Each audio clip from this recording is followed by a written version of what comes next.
राधे कृष्ण। आज के वीडियो में आप एक पौराणिक कहानी सुनेंगे, भगवान शिव और माता नर्मदा की कहानी। आइए कहानी शुरू करते हैं।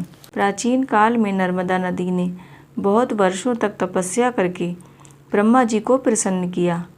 प्रसन्न होकर ब्रह्मा जी ने वर मांगने को कहा। तब नर्मदा जी ने कहा कि ब्रह्मा जी, यदि आप मुझ पर प्रसन्न हैं तो मुझे गंगा जी के समान कर दीजिए। ब्रह्मा जी ने मुस्कुराते हुए कहा कि यदि कोई दूसरा देवता भगवान शिव की बराबरी कर ले, कोई दूसरा पुरुष भगवान विष्णु के समान हो जाए, कोई दूसरी नारी माता पार्वती की समानता कर ले और कोई दूसरी नगरी काशीपुरी की बराबरी कर सके, तो कोई दूसरी नदी भी गंगा के समान हो सकती है। ब्रह्मा जी की बात सुनकर नर्मदा उनके वरदान का त्याग करके काशी चली गईं। वहाँ पर शिवलिंग की स्थापना करके तप करने लगीं। तब भगवान शंकर उन पर बहुत प्रसन्न हुए और उनसे वर मांगने के लिए कहा। तब नर्मदा नदी ने कहा कि भगवान, तुच्छ वर मांगने से क्या फ़ायदा, बस आपके चरण कमलों में मेरी भक्ति बनी रहे।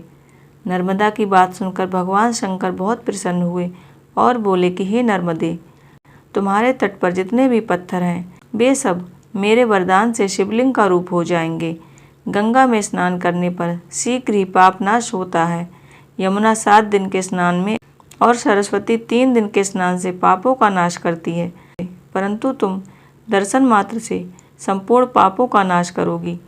तुमने जो नर्मदेश्वर शिवलिंग की स्थापना की है वह पुण्य और मोक्ष देने वाला है। भगवान शंकर उसी लिंग में समाहित हो गए। इतनी पवित्रता पाकर नर्मदा नदी भी प्रसन्न हो गई।